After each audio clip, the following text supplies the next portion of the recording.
brought to you by Silver Pumps. Top quality और consistent performance के लिए सिर्फ सिल्वर पंप्स नाम याद रखना। गोविंद सिंह डोटासरा ने किस तरह से हमला बोला भजनलाल सरकार के अधिकारियों पर, हमला बोला अपने पार्टी के नेताओं पर, और यह भी बताया कि महात्मा गांधी की इस पार्टी में जो कहा करते थे कि कोई एक गाल पर थप्पड़ मारे तो दूसरा कर लेना, वहाँ पर इंदिरा मीणा को समझा रहे थे कि एसडीएम का इलाज क्यों नहीं किया, और प्रताप सिंह खाचरवास कह रहे थे गोली का जवाब गोली से देंगे।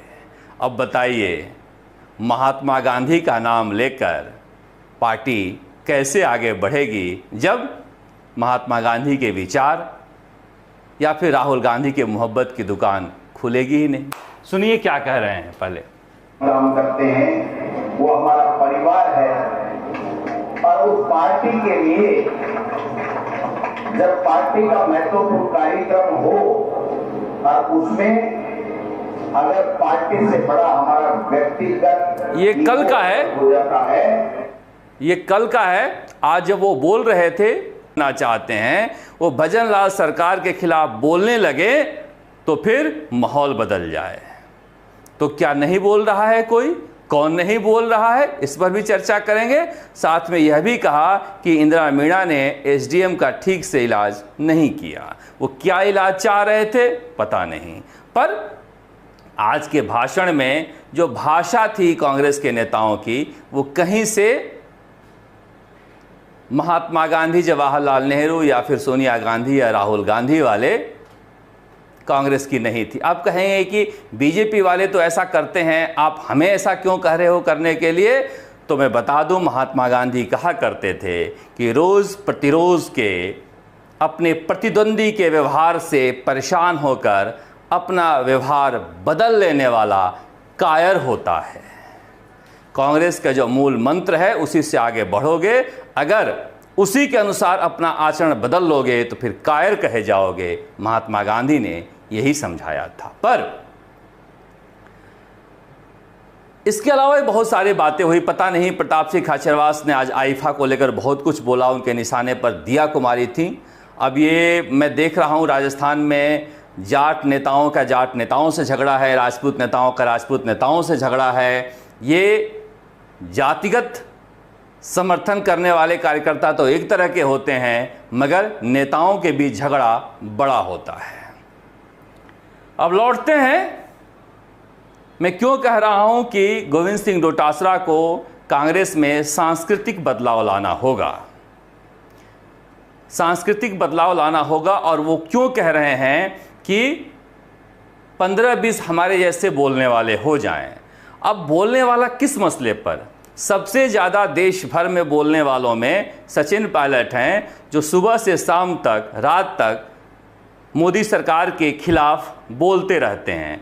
अब हर आदमी के बोलने का लहजा अलग होता है। वो दलाल नहीं कह सकते, वो इलाज करने की बात नहीं कह सकते। हर आदमी के पढ़ाई लिखाई और रहन सहन, बात विचार, अपनी संस्कृति अलग होती है। मगर एकमात्र नेता आज के दिन राजस्थान का सामने आया जो आज क्यों धरना प्रदर्शन था उस बात को समझाया, बाकी किसी ने नहीं समझाया। वो सचिन पायलट थे। वो सुनिए क्या बता रहे हैं दिल्ली में। ये बिल्कुल पॉलिटिकली मोटिवेटेड केस है जिसको लंबे समय तक खींचा गया।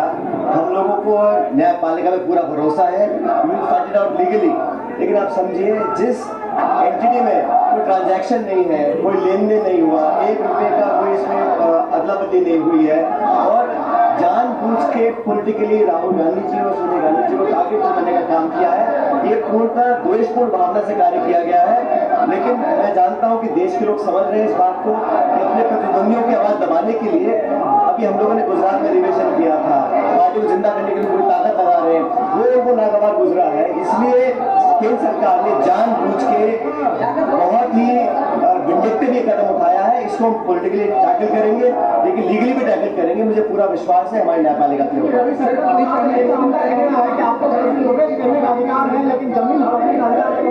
किसने हड़पी है? मुझे कोई प्रूफ कर दे किस कंपनी में कोई ट्रांजैक्शन हुआ है, कोई डिविडेंड पे हुआ है, कोई सैलरी ली गई है, कोई अदला बदली हुई है, कुछ भी नहीं किया गया है। हमारी पार्टी का आज के दिन नेशनल हेराल्ड को लेकर जो चार्जशीट फाइल की गई है वो क्यों झूठी है ये बताने की जरूरत थी, और बोलने वाला सिर्फ और बताने वाला राजस्थान का एक ही नेता नजर आया, बाकी भिन्न भिन्न मुद्दों पर बोलते नजर आए। अब लौटते हैं राजस्थान की सियासत पर। कल हमने आपको बताया था कि किस तरह से टीकाराम जूली और गोविंद सिंह डोटासरा गए थे वहाँ पर जालौर में, और वहाँ जाकर वो आग बबूला हो गए थे। वो आग बबूला इसलिए हो गए थे कि इलाके में 3 ही विधायक जीते हैं और कल तीनों ही नहीं आए थे। वो नहीं आने की वजह कल हमने आपको बताई थी, मगर देखिए किस तरह की शिलान्यास पट्टिका थी। राजीव गांधी भवन जालौर श्री अशोक गहलोत की प्रेरणा से, चलो ठीक है लिख लिया अशोक गहलोत की प्रेरणा से, गोविंद सिंह डोटासरा और टीकाराम जूली का नाम लिख दिया, वैभव गहलोत और सुखराम बिश्नोई एक लोकसभा चुनाव में हारे, एक विधानसभा चुनाव में हारे, उनके नीचे नाम लिखा गया समरजीत सिंह और रतन देवासी। अब बताइए, जो गोविंद सिंह डोटासरा समझा रहे हैं कांग्रेस के कार्यकर्ताओं को कि हारे हुए विधायकों की चल रही है और हारे हुए पर सिफारिश हो रही है, हारा हुआ कंट्रोल कर रहा है, तो हारा हुआ ही तो कांग्रेस को भी कंट्रोल कर रहा है। पुखराज पराशर जी की गरिमामय उपस्थिति में उद्घाटन हो रहा था। एकमात्र जो विधायक जीता है सिरोही से मोतीराम कोहली, उनका नाम ना होकर हारे हुए विधायक संयम लोढ़ा का नाम है, और नीचे जो है वो जीते हुए विधायकों का नाम है और सिरोही वाला का नाम ही नहीं है। अब जब इस तरह से स्थिति है कि पुखराज पराशर जीते हुए विधायकों को घर बैठाकर वैभव गहलोत को आगे करके वहां काम करेंगे, वैभव गहलोत की जगह पिछली बार रतन देवासी जो विधायक चुनाव लड़े थे, अगर हारे हुए का लिखना था तो उस लिहाज से भी वो ऊपर बैठते हैं। फिर अगर गोविंद सिंह डोटासरा कहते हैं कि कार्रवाई होगी, ये स्लीपर सेल के हैं, जवाब मांगा जाएगा, संगठन से कोई बड़ा नहीं है, ये वैभव गहलोत जी दिखाई दे रहे हैं, ये पुखराज पराशर, ये संयम लोढ़ा। अब इनके जेब में जालोर का संगठन है और अशोक गहलोत ने अपने पुत्र वैभव गहलोत के चुनाव के समय सारे नेताओं को बुलाकर कहा कि अरे पुखराज पराशर के खिलाफ इतनी नाराजगी है, वैभव गहलोत चुनाव लड़ रहे हैं, तुम लोगों ने हमें बताया नहीं। उस समय तो पता लग गया था, मगर पुखराज पराशर आज भी मालिक हैं जालोर सिरोही के, और उनकी जेब से पार्टी को निकालने के बजाय गोविंद सिंह डोटासरा वहाँ के विधायकों को ही निकालने के चक्कर में है। तो फिर ये कैसे काम चलेगा? यही समस्या है कि संगठन है क्या, संगठन में कौन काम कर रहा है, संगठन के नाम पर कुछ भी तो नहीं चलेगा। वहां तो लंगड़ा घोड़ा, रेस वाला घोड़ा और शादी वाला घोड़ा तो चुनना ही पड़ेगा। ये अशोक गहलोत की तस्वीर लगाकर पूरा कार्यक्रम किया गया था, जिसमें आप देखेंगे कि जो जीते हुए विधायक हैं उन सबको किनारे रख दिया गया है। यहां तक कि आप देखिए सोनिया गांधी, खड़गे जी, केसी वेणुगोपाल जी, रंधावा जी, भंवर जितेंद्र सिंह, महासचिव हैं सचिन पायलट, उनके तस्वीर से भी परहेज किया। पुखराज पराशर ने सबसे किनारे कहीं लगाया होगा, और अशोक गहलोत की बड़ी तस्वीर, यहां गोविंद सिंह डोटासरा की तस्वीर होनी चाहिए थी, टीकाराम जूली की, या फिर राहुल गांधी की, सोनिया गांधी की। अब ऐसे में मनमानी ढंग से कार्यक्रम करोगे और कहोगे संगठन का कार्यक्रम है, तुम्हें आना ही पड़ेगा, तो फिर अनुशासन के नाम पर मनमर्जी तो चल नहीं सकती है। लिहाजा व्यवस्थागत सुधार की जरूरत है कांग्रेस में, बिना व्यवस्थागत सुधार के कुछ संभव भी नहीं है। लौटते हैं बीजेपी की तरफ। बीजेपी में आज कहा गया कि राजस्थान के मुख्यमंत्री भजन लाल शर्मा पानी पर बैठक ले रहे हैं, और पानी पर बैठक लेने के बाद वो बीजेपी मुख्यालय में भी बैठक में गए जहां प्रभारी आए हुए थे।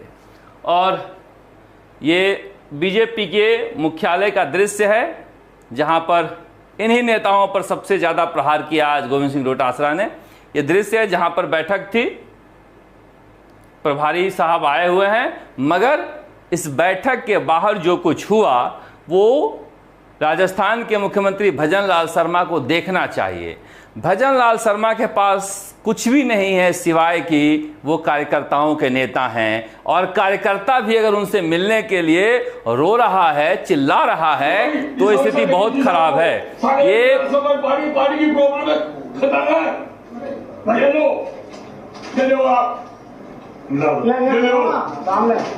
जिस आपको देनी थी सुबह मैंने साहब की आईडी में मेल भी की है।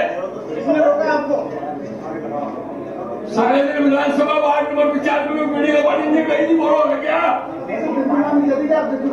जन सुनवाई में आप नहीं जाते? जन सुनवाई में कोई नहीं सुनता है वहाँ, जन सुनवाई में कोई नहीं सुनता है।